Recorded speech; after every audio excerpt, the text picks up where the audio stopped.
ನನಗೂ ನನ್ನ ಹೆಂಡತಿಗೂ ತುಂಬ ಜಗಳ ಆಗ್ತಿತ್ತು. ನನ್ನ ದೇಹದಲ್ಲಿ ಏನಾಗ್ತಿದೆ ನನಗೆ ಗೊತ್ತಿಲ್ಲ.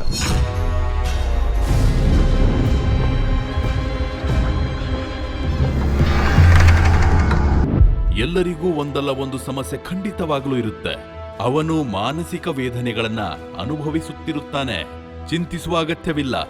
ನಿಮ್ಮ ಸಕಲ ಸಮಸ್ಯೆಗಳಿಗೆ ಅತಿ ಕಡಿಮೆ ಖರ್ಚಿನಲ್ಲಿ ಶಾಶ್ವತ ಪರಿಹಾರ ನೀಡುವ ಏಕೈಕ ಗುರುಗಳಾದ ಶ್ರೀ ಶ್ರೀ ಸದ್ಗುರು ಶ್ರೀ ಗಣಪತಿ ಭಟ್ ಮಹಾತಾಂತ್ರಿ. 9108255910. ನೀವ್ ಯಾರನ್ನಾದ್ರೂ ಇಷ್ಟಪಟ್ಟಿದ್ರೆ ಭಯ ಪಡಕ್ ಹೋಗ್ಬೇಡಿ. ವಶೀಕರಣ, ತಾಂತ್ರಿಕ ವಿದ್ಯೆಗಳಿಂದ ಸುಲಭವಾಗಿ ಪರಿಹಾರ ಮಾಡಿಕೊಡ್ತಾರೆ. ನಿಮ್ಮ ಏನೇ ಸಮಸ್ಯೆ ಇದ್ರೂ ಪರಿಹಾರ ಆದ್ಮೇಲೆನೆ ನಮ್ಮ ಗುರು ಕಾಣಿಕೆ.